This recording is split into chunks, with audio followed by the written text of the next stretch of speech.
બાકી માણસના જીવન જો અલગ અલગ થઈ ગયા. આપણે માણસમાં ધબધબાટી બોલે એમ પશુ પંખીમાં બોલે. જીવવું એ જોખમ દુનિયામાં. બોલો, આપણને એમ થાય કે આપણે આ બધા રાજકારણમાં જપાજપી કરીએ ને કોઈ ધંધામાં જપાજપી કરીએ ને હરીફાઈ વધી ગઈ ને આપણે બાતી છે એવું નથી. આ કૂતરાય નથી બાજતા.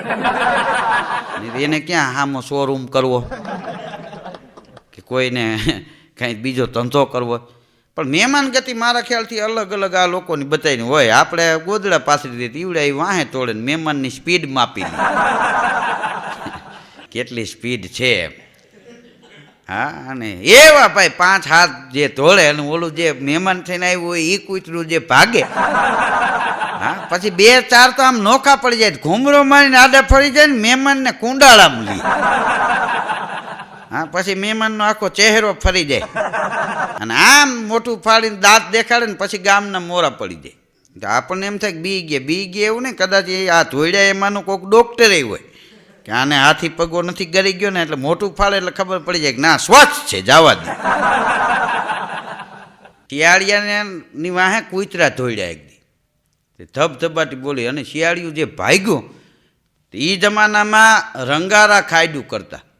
હા, અલગ અલગ રંગના કપડાં રંગારા ખાયડું કરતા. એ ખાયડમાં શિયાળિયું ઉલડીને પડી ગયું પણ લોટકો ને જોંટ મારીને નીકળી ગયું. કૂતરાઓના હાથમાં ન આવ્યું, જંગલમાં ગયું. પણ બન્યું એવું, બધાએ શિયાળીએ એને જોઈને ભાગવા માંડ્યા. બધાય જનાવર ભાગવા માંડ્યા. કારણ કે આ રંગારાની ખાયડમાં જે પડ્યું ને તે નોખા નોખા કલર બધાય ભેગા થઈ ગયા હતા. એ કલરવાળું શિયાળિયું થઈ ગયું. નાઈટ બીન ભાગી.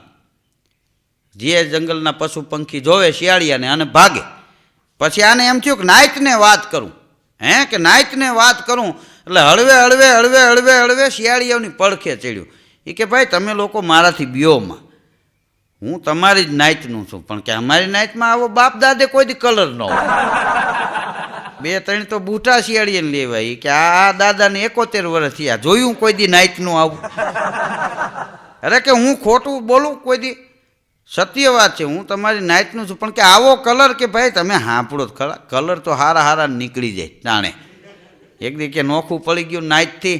એમ થયું ગામના પાદર બાજુ ફડો મારી હું શું કરે હોલા બધાય ગામના કૂતરાના અંતે. મૂળ કૂતરાને શિયાળિયાને ડખો વર્ષો પહેલાંનો. પહેલાં કૂતરા સીમમાં રહેતા હતા ને શિયાળિયા ગામમાં રહેતા હતા.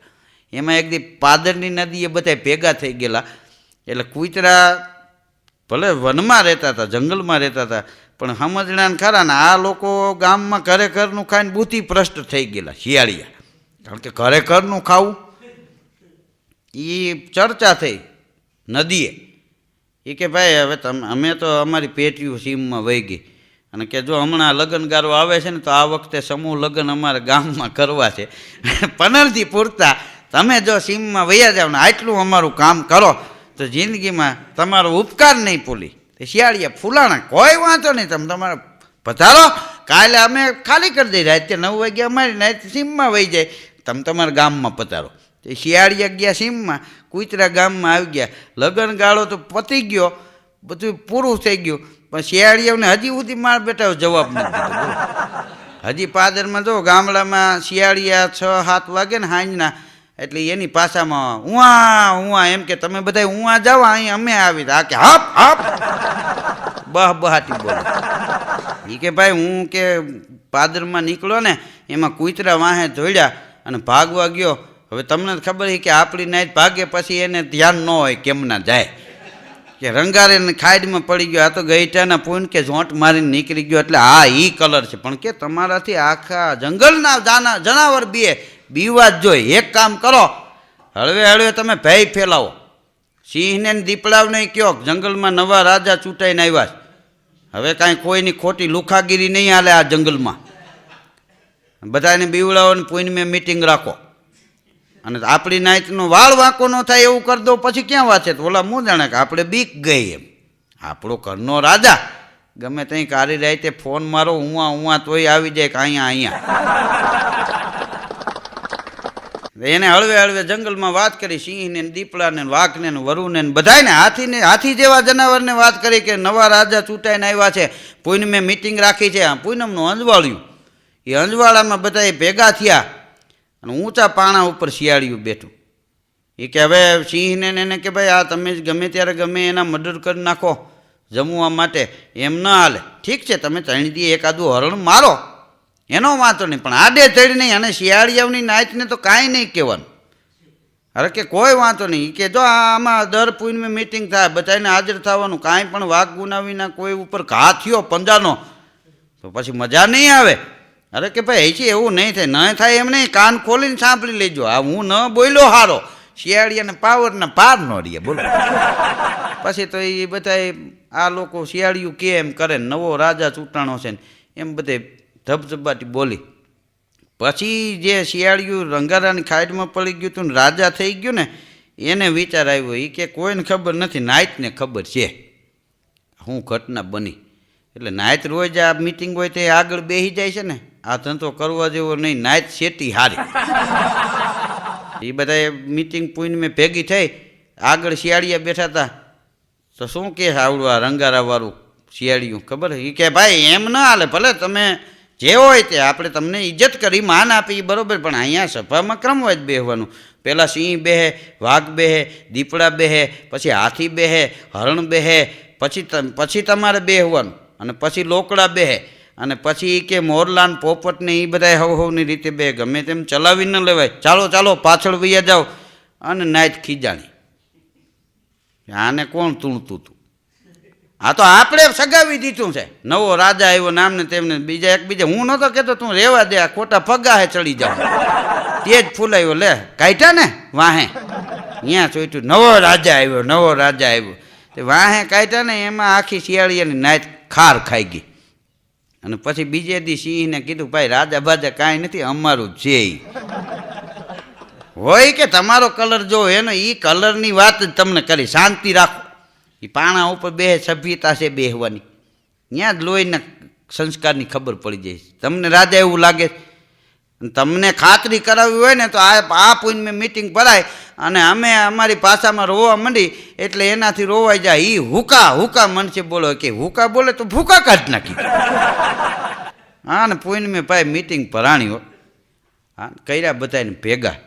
વાહે શિયાળીઓને બેહાડ્યા ને તો વાહેથી ઉપાડ્યું શિયાળીઓએ, હુકા હુકા, હે કોણ સભામાં ખલેલ કરે છે, અવાજ બંધ કરો. પણ એક આયરે આખી નાયત બોલીને હુકા હુકા, આ બેઠું તું એ શિયાળિયાથી બોલાઈ ગયું હુકા હુકા. હાવજ બે પંજા માર્યા ને ભૂકા કાઢી નાખ્યા બોલો. હા ઘણી વાર એવું થાય છે, માણસ જેને લઈને આગળ આવે ને એને જ વાહે રાખવાની કોશિશ કરે, પછી એના એ જ કે ભાઈ તમે ધારો એવું કાંઈ નથી, પાછા હતા નિયન આવી જાય બોલો. આપણે મહેમાન આવે ને એમ પશુ પંખીમાંય મહેમાન આવે, કાગડામાંય મહેમાન આવે બોલો. હા દિલ્હી દરબાર ભરાણો હતો ને, એમાં બિરબલને દિલ્હી સમ્રાટે પૂછેલું કે આપણા ગામમાં કાગડા કેટલા, કે કાગડા 1500. બોયલા ભેગો જવાબ આપી દીધો. કેટલા કાગડા? 1500. એ કે કદાચ ઓછા થાય તો, એ કે તો કદાચ બહાર ગામે ગયા હોય, કદાચ કે વધારે થાય તો કે કોઈ મહેમાન ન આવ્યા હોય, કોઈ વય વિશાળ માટે આ છે બીજું ત્રીજું બોલો. હાજર જવાબી બિરબલ હતો. હા બિરબલની બુદ્ધિ તમે જો ઇતિહાસના પાને વખણાય છે.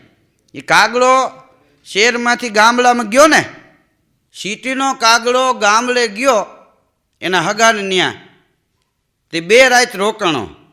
અને ગામડાના કાગડાને કે હાલ હાલી કે રાજકોટ આનંદ આવશે. ઓલો કે ભાઈ હવે મારાથી નીકળે નહીં, સવારે કે કાલથી હરાજ બેસી જાય, કે હરાજ તો નહીં આવે, થોડું તમારા ગામમાં જ હરાજ આવે. અને મોટા તું આવ્યું તો ખરો, શેરનું હરાજ કોઈ દી ખાધું? 32 ભાતના ભોજન. કે એ થાબડીને બરફીને જાંબુન માલ પવાન આખી ડીશ મૂકી જાય, કે પાણીનો કટોરો મૂકી જાય ને આ તો કે હજી એની ખીર ઉલાળે છે ને કાગ કાગ કરી.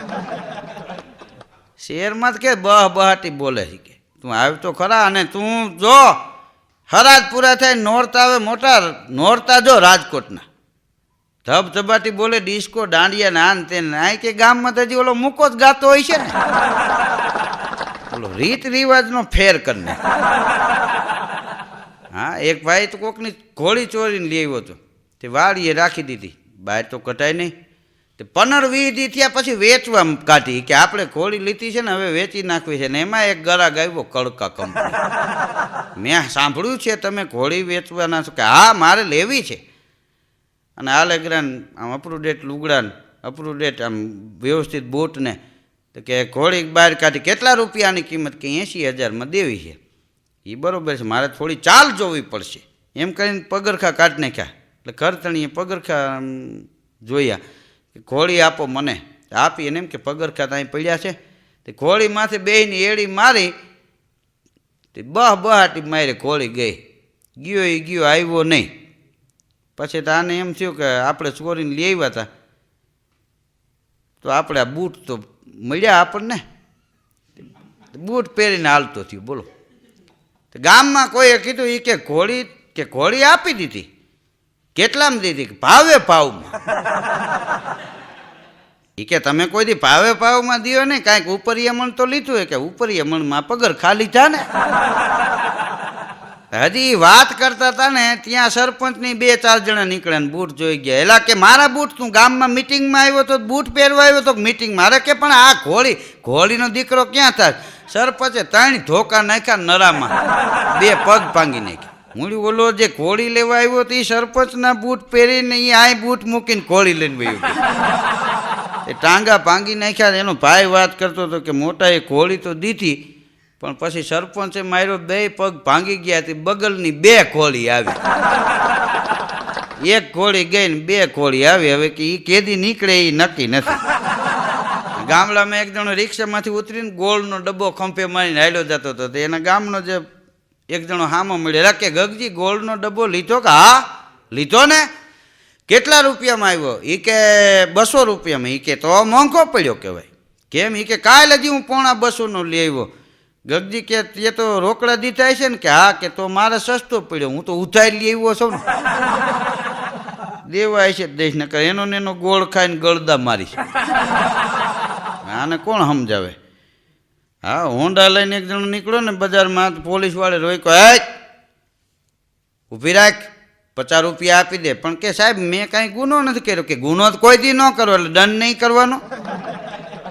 અમારે અમુક કેસ લખવા જ પડે. એમ તમે કહો એમ ન ચલાવી લેવાય. બોલો, એમને એમ 50 રૂપિયા લીધા. જેલમાં એક કેદીને પૂર્યો હતો ને, તે કેદી કોટડીમાં જારી પકડીને ઉભેલો હતો. સવારમાં 9:30 વાગ્યે જેલર સાહેબ ને 2-3 અધિકારીઓ એ વાતો કરતા હતા. જારી પકડીને ઊભો કે શું સવારમાં બધા ભેગા થયા છો? જેલર સાહેબ કે તને ખબર નથી 11 વાગે તને ફાંસી આપવાની છે? તો ઊભો કે તો એના કરતાં મરી જવું સારું. એ તો ફાંસી દે ને મરી જ જવાનું હોય ને.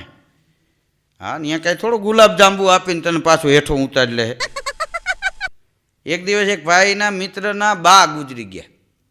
તો એને એમ થયું કે ગુરુવાર છે, સારો વાર છે, તો લોકાએ જીવું, ખરખરે જીવું. તે સફેદ કપડાં પહેર્યા, બહાર નીકળતો હતો ને મહેમાન આવ્યા. કારણ કે મહેમાન અને મોત ગમે ત્યારે આવે. મહેમાન આવ્યા પછી જવાય નહીં, રોકાઈ ગયો. મહેમાન રાત રોકાણા. એને એમ થયું કે હવે સવારે આ મહેમાન જાય પછી જેવું. સવારમાં ઉઠીને ચા પીતો, છાપું વાંચ્યું. આમ છાપું ખોલ્યું ને ત્યાં તો ઓલા ભાઈના બાપુજી ગુજરી ગયા. ત્યાં બા કાલ ગુજરી ગયા, બાપુજી આજ ગુજરી ગયા. હવે 2 ખરખરા હારે કરવાના રહ્યા ને.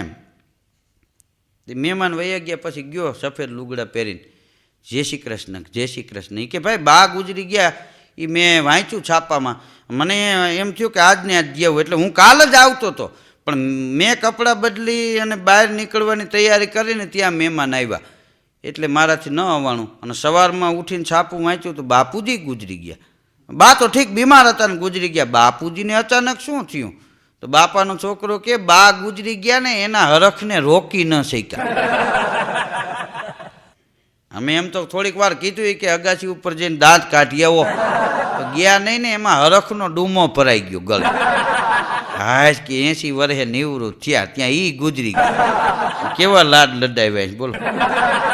ટ્રેનમાં અમે હૈદરાબાદથી આવતા હતા તો એક ભાઈ એવડી મોટી ફાંદ, એવું જાડું શરીર, 2-3 વાર મારા ડબ્બામાંથી નીકળ્યા. મેં કીધું શેઠ કેમ તમે થોડી વાળે નીકળો છો? મને કે ભાઈ મારે ઉતરવું હતું, એ સ્ટેશન વયું ગયું, એના પછી 2 સ્ટેશન બીજા વહી ગયા, ઉતરાતું નથી. મેં કીધું કેમ? મને કે આ ફાંદ મોટી ને પગથિયા દેખાય ને હજી એકાદું પગથિયું ઉતરું ને ત્યાં ટ્રેન ભાગે ઉપડે. તો પછી મેં વળી સલાહ આપી. મેં કીધું હવે આ વખતે તમારે આગળ જે સ્ટેશન આવે ને એ સ્ટેશને પાછા પૈકી પાઇપ પકડીને ઉતરી જઈજો. મને કે એ કરવા જેવું લ્યો. વળી એ સ્ટેશન વહી ગયો તોય મારા ડબ્બામાં નીકળ્યા.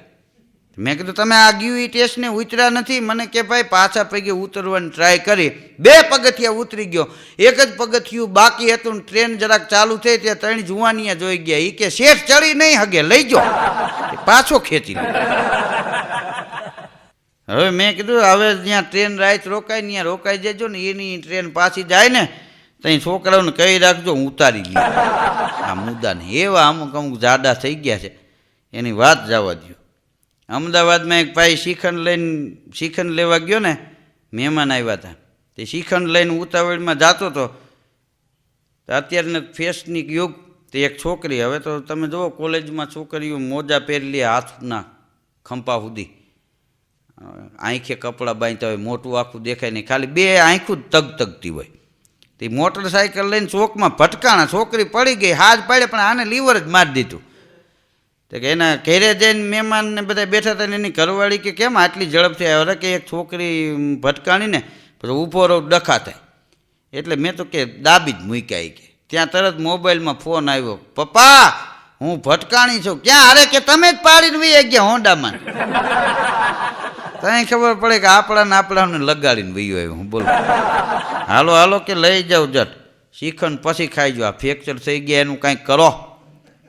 હા, માણસને અટાણે ફેશનનો યુગ તો તમે જોવા જેવો આવ્યો. પત્રકારો બધા ભેગા થયા હતા કે આપણે ઘણા ઇન્ટરવ્યૂ લીધા. એ કે કલાકારનું ઇન્ટરવ્યૂ લીધું, નેતાઓનું લીધું, વેપારીઓના લીધા, બિઝનેસમેનના લીધા, બિલ્ડરોના લીધા. હવે કાંઈક નવું કરો. એક પત્રકાર કે ઘર જમાઈનું નથી લીધું કે નહીં? કે હા એ રહી ગયું. જો તપાસ કરો, હાલો ઘર જમાઈનું ઇન્ટરવ્યૂ લઈ તપાસ કરી. એક લતામાંથી ભાઈ ઘર જમાઈ હતા.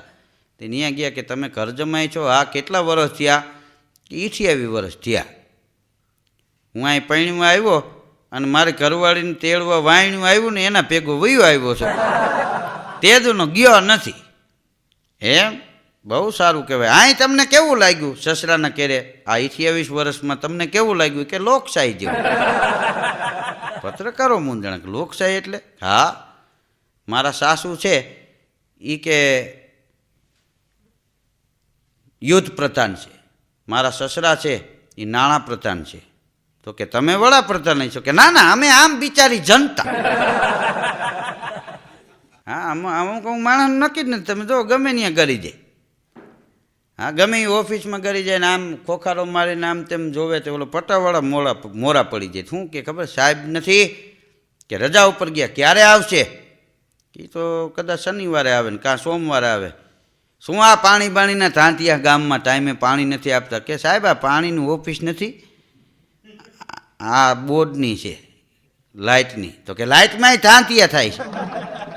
ઘેરે જમવા બેસીને ઝટકા મારે ને હુવાટાણે ઝટકા મારે ને આમ થોડું હાલે. કાંઈક ધ્યાન દો. પણ કે આ ખાલી થાંભલા ખોળવાનો ઓર્ડર હોય ને એ ઓફિસ છે. તો કે હજી તારે તૂટી ગયા, ત્રણ થાંભલા નાખવાના બાકી. બોલો ગમે એમ કરીને લડી લેવું.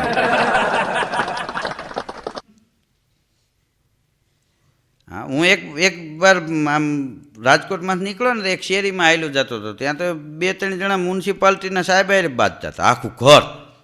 એટલે મેં કીધું છે હું? મને કે આ જુઓ ને આ મ્યુનિસિપાલિટીવાળા સફાઈ ને વાતું કરે મોટી મોટી. આ કે અમારે ત્યાં અહીંયા પોદરો પડ્યો 3 દીથી, આખું ઘર અમે ટપીને હાલીશ. તો મેં કીધું તઈ તમે ઉપાડીને નાખી દો, ત્યાં હાથ ભાંગી ગયા છે. બધું મ્યુનિસિપાલિટીવાળા જ કરી દે. ડેલી પૂરતી ધ્યાન રાખો. મેં કીધું માન ટાટું પડ્યું. સાહેબે મારા ઉપર રાજી થયા. મને કે સારું થયું, આ અમારે આ પનોતી વળગે. હા, અમુક અમુકને એટલી બધી આળા હોય. આ તો સારું છે એને ખંજવાડ આવે છે ને બીજા નથી કહેતા કે અહીં ખંજોળ.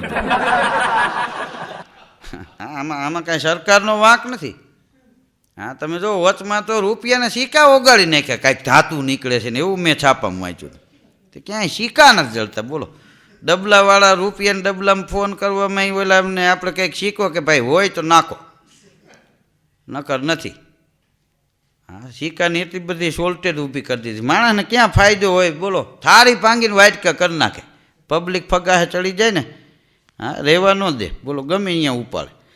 સવારમાં નહીંતર 3 પ્રકારના દાંતણ થતા. બોલો સવારમાં માણસ જાગે ને પ્રભાતિયા ગાતા હોય, જાગને જાદવા કૃષ્ણ ગોવાળિયા તુજ વિન ધ્યાનમાં કોણ જાહે, દહીંતણા દહીંથરા દહીંતણા દહીંથરા, ઘીતણા ઘેબરા, કઢિયેલા દૂધ કોણ પીશે, આવા પ્રભાતિયા ગાતા હોય. અને 3 પ્રકારના દાંતણ થતા શરીર નિરોગી રહેતા. બોલો, કાં બાવળનું દાંતણ હોય, કાં લીમડાનું દાંતણ હોય, કાં વડલાનું દાંતણ હોય. 3 પ્રકારના દાંતણ થતા. એ 3 પ્રકારમાંથી એકેય પ્રકારના દાંતણ ન રહ્યા. સવારમાં પીસ્યું કહતા હોય, મોઢે ફીણ આવી જાય, આપણને એમ થાય કે વાઈ આવી ગઈ છે કે શું આને.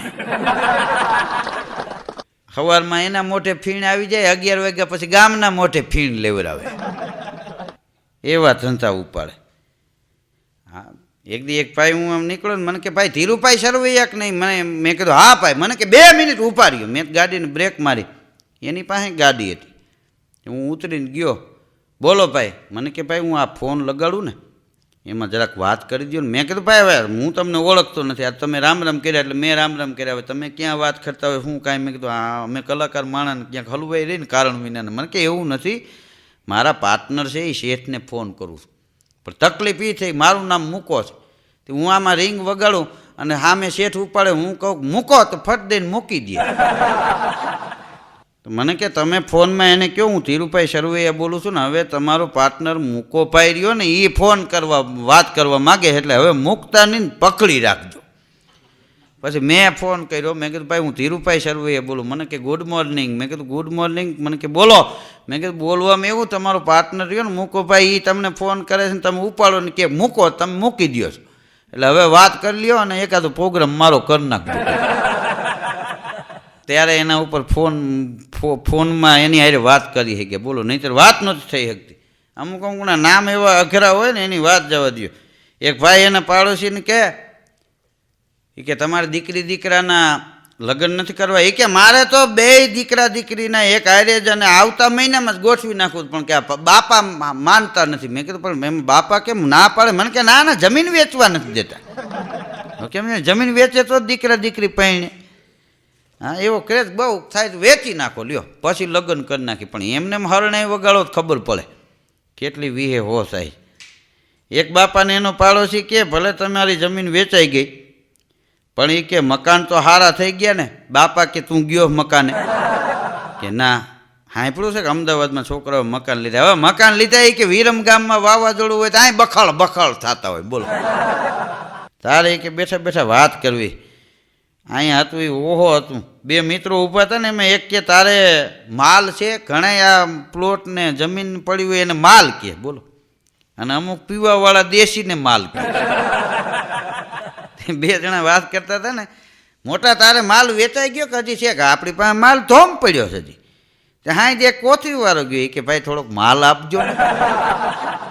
કે છે ને કે તમે કહેતા હતા ઘણો પડ્યો. હવે કાકા કે આ પ્લોટ ને મકાન ને એને અમે માલ કહી છે. કે હું તો આ સમજો, મને એમ થયું કે આવા સોબર માણસ ધંધો કરે તો સારું, બાકીમાં લેવું હોય તો મળે. ખમતી ઢર તો ખરા સમજ્યા વિના ને હાલી નીકળ્યા. બોલો, હા, કારણ વિના ધંધા લગાડી દે.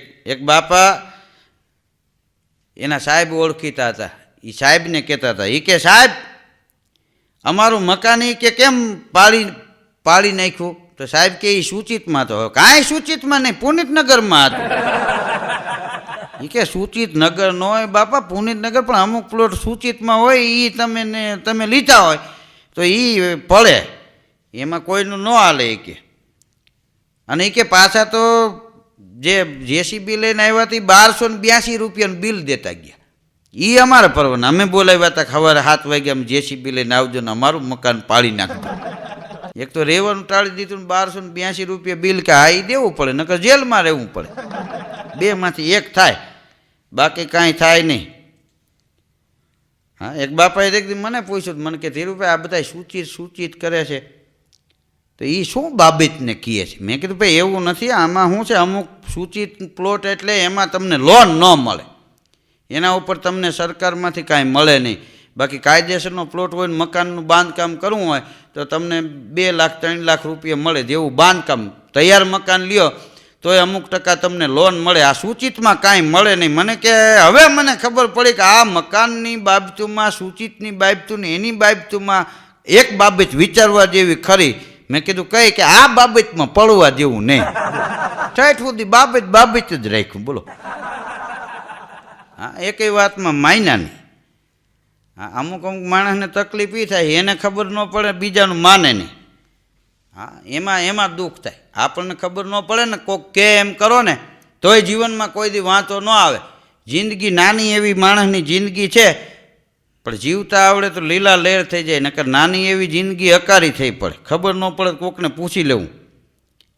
એક ભાઈ મારા મિત્ર છે, આ જમીન મકાનનું કરે, મકાન બાંધી અને તૈયાર કરીને વેચે. તો એક દી હું એની સાઇટ ઉપર ગયો, ત્યાં તો ઘેરે ફોન કરી દીધો એની ઘરવાળીને કે ધીરુભાઈ આવ્યા છે અને એ કે અમે બે જમવા આવશું. હવે મને એમ કે આ મેં સાંભળ્યું તું જમીન મકાનનું કરે છે તો આખી સોસાયટી બનાવીને વેચવાના છે, પણ એ નાનો એવો પ્લોટ લઈને એમાં 2 મકાન બનાવતા હતા કે જાડો માણસ માલ પર ગરી ન હગે એવા દરવાજા મૂકેલા. એને તો આમ આડું થઈને જવું પડે, સીધો આવે તો હલવાય.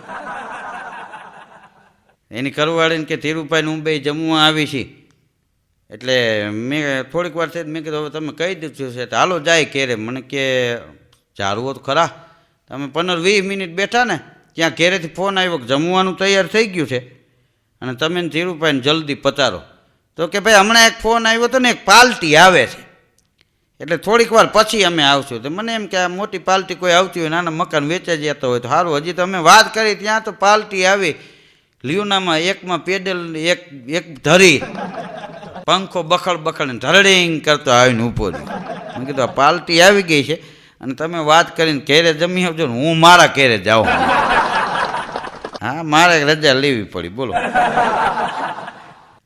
એક બાપા તો અફસોસ કરતા હતા. કોઈએ કીધું ભાઈ તમે જમીન ભલે વેચી નાખી છોકરાઓએ, પણ મકાન કેવા હારા લીધા. હું એ કે હારા લીધા, જમીન વેચી અને મકાન લીધા. જમીન વેચી અને મકાન બનાવ્યા, મકાન ટીપીએ પડાવ્યા. મેં છોકરાઓને દારો દીધો તો કે પાડોશીએ ચડાવ્યા. એ કે શહેરમાં આવીને પાડોશમાં હું બેહવા જતો ને ન્યાય હવે તકલીફ થઈ ગઈ છે. ઓલા લોકો એમ કહે છે કે ભાઈ અહીં તમે નહીં, તમારા ઘરમાં ડખા કરે અને એ અમારે ધબધબાટી સાંભળવી. મનથી માણસ ભાંગી જાય ને તો એ માણસને તકલીફ થાય. ઘણા નથી કહેતા હવે પહેલાં જેવું નથી રહ્યું ને, એક જમાનો કેવો હતો ને. ભાઈ એવું કાંઈ નથી. અટાણે હા જલસો છે, મૂળ તું મૂંઝાણો એટલે તને બધું વળવું લાગે. હા, એ કે અત્યારના કોઈ મર્યાદા નથી રહીને. જોવો ને માણસો પ્રેમ લગ્ન કરે છે ને. પછી એક જણાને કોકે કીધું એ કે ભાઈ એ આદિકાળથી આવેલું આવે. કેમ? એ કે અત્યારે પ્રેમ લગ્ન કરે એમ આપણે કહીએ છીએ ને વહેલા જમાનામાં ગાંધર્વ લગ્ન કહેતા. મૂળ નામ ફેર, મુદ્દો એનો એ જ. મૂળ જ્યાં સુધી શરીરમાં જોમ હોય, જ્યાં સુધી શરીરની તંદુરસ્તી હોય, જ્યાં સુધી મનની પ્રફુલ્લિતતા હોય ને ત્યાં સુધી જીવનમાં કોઈ દી અકારું લાગતું જ નથી. દુનિયા એની જ છે. મૂળ આપણે મનથી ભાંગી જાય ને એટલે વરવી લાગે હવે આ જીવવા જેવું નથી રહ્યું. પણ તારે બાકી તો તું જો ટોકી જો બહાટી બોલે, ક્યાંય ટિકિટ નથી જળતી. હા, અત્યારનો યુગ તમે જુઓ, જીવવા જેવો આવ્યો. જીવતા આવડે તો. અત્યારે તો સારા છોકરા હોય ને તોય મા બાપને જીવવાની જમાવટ થઈ જાય. બધી જગ્યાએ ખરાબ છોકરા એવું નથી હોતું. હોય ક્યાંક ક્યાંક. આપણે કઈ કુટુંબ કબીલા શું કરે, ક્યાંક કુટુંબ હોય, એકાદ 2 કબીલા હોય ખૈખડા રાખતા હોય. વિરોધાભાસ છે. દીકરાનો જન્મ થાય ત્યારે મા બાપ પેંડા વેચે. અમારે ત્યાં દીકરો જન્મો, એ દીકરા મોટા થઈને મા બાપ વેચે. બા મારા ભેગા ને બાપુજી તારા ભેગા. એટલે આના પેંડા વેચાતા 180 કિલો. છોકરાઓને બોલતા ન આવડતું હોય એ બોલવાનું એની મા શીખવાડે, મા બાપ શીખવાડે કે આને કાકા કહેવાય, આને મામા કહેવાય, આને ભાઈ કહેવાય, આને બેન કહેવાય, આ પોપટ કહેવાય, આ મોર કહેવાય. બોલતા ન આવડતું હોય ત્યારે મા બાપ છોકરાને બોલતા શીખવાડે. એ છોકરો મોટો થઈને મા બાપને મૂંગા રહેતા શીખવાડે. કોઈ આવે ત્યારે તમારે વચમાં ડખ ન કરવી. હવે એ સારું તમને અહીં રાખ્યા. हाँ माँ से बढ़कर कुछ नहीं, क्या पैसा क्या नाम, चरण छुआ और हो गया तीर्थ चारों धाम. माना खोळानी मालिपा 5-5 छोकरा मोटा थई शके. बोलो, पोतानो धणी गुजरी जाए, छोकरा नाना होय, एक विधवा माँ काળી मजूरी करी અને પોતાના ખોળામાં બેહાડી અને 5-5 છોકરાઓને ઘોડિયામાંથી ઘોડે ચડે એવડા કરી શકે. ખોળામાં હાકડ ન લાગે. એ છોકરા મોટા થઈ જાય, એના લગ્ન થઈ જાય, ભગવાનનો દીધો દી હોય, 20-20 લાખના ફ્લેટ હોય અને 20 લાખના ફ્લેટમાં છોકરા એમ કે કે બાનો ખાટલો આય નહીં, માને ખોળામાં 5 સંતાનની હાકડ ન લાગી અને 20 લાખના ફ્લેટમાં છોકરાઓને માના ખાટલાની હાકડ લાગે ને, આનાથી મોટું દુનિયામાં પાપ ન હોય. ધરતીથી વિશાળ દુનિયામાં કોઈ હોય તો એ માં છે ને, આભથી ઊંચો દુનિયામાં કોઈ હોય ને તો એ બાપ છે. ભગવાન ભોળાનાથના લગ્ન થયા ને, એ જાન પરણવા ગઈ તો આગળ બધા દેવતાઓ હતા, ઇન્દ્રને, ઇન્દ્રાણી, બ્રહ્માણી, વિષ્ણુ ભગવાનને. એ જાનૈયાને જોયા તો ઓલા લોકો ખુશ થઈ ગયા કે જાનૈયા આવા આવ્યા તો હવે જાન કેવી કે આવશે. પણ ભોળોનાથ ગયા ને પોઠિયા ઉપર બેહીને, લગભગ 35 તોલાનો હાર પહેરેલો, કારણ કે એ તો ફણીતર પહેરે. હા, જોઈને અમુક અમુક તો મહેમાન ભાગી ગયા જયમાં વિનાના, હાથ કણ્યું લખાવી દો, જમવું નથી. ભૂતળા ભેગા, કોઈને પગ નહીં ને હાથ નહીં. પણ ભગવાન ભોળાનાથના લગ્ન થયા, 4 ફેરા ફર્યા, ત્યારે ભૂતળા એટલા બધા રાજી થયા, એ નાચવા માંડ્યા. પણ ભૂતળાને નાચતા જોઈ અને ભગવાન ભોળાનાથની આંખમાંથી દળ દળ દળ દળ દળ આહુડા પડવા માંડ્યા. એટલે નારદજીએ જઈ અને એટલી ટકોર કરી કે હે દેવના દેવ મહાદેવ, હે કાળના કાળ મહાકાળ, તમારા લગ્નનો હરખ આ ભૂતળાઓને આટલો છે. તમે જુઓ, ભૂતળા નાચવા માંડ્યા. ભૂતને તમારા લગ્નનો આટલો બધો હરખ હોય અને તમારી આંખમાં આહુડા, આમ કેમ બને? ત્યારે ભગવાન ભોળોનાથ એટલું બોલ્યા, મારા લગ્ન થયા ને એટલે ભૂતળા નથી નાચતા, એ તમારો વેમ છે. કેમ? ભગવાન ભોળોનાથ કહે, મારા લગ્ન થયા એટલે ભૂતળા નથી નાચતા, પણ ભૂતળાને આજ એની માં ભોવાની મળીને એટલે એ ભૂતળા રાજી થઈ ગયા કે અમને માં મળી, અમને માં મળી. તો કે ભૂતળા આટલા ખુશ થઈ ગયા, તમે શું કામ રોવો છો? ત્યારે ભોળોનાથ એટલું બોલ્યા કે હું તો એટલા માટે રોઉં છું કે હું ભૂત જેટલોય ભાગ્યશાળી નહીં કે મને માં ન મળી. મળીને હરીને માં, એથી પરમેશ્વર પશુ થયો, ઈ જાયો જશોદા તણો, એથી કાન કહેવાનો કાગડા. આપ સૌએ શાંતિ જાળવી મને માણ્યો એ બદલ આપ સૌનો ખૂબ ખૂબ આભાર, ધન્યવાદ.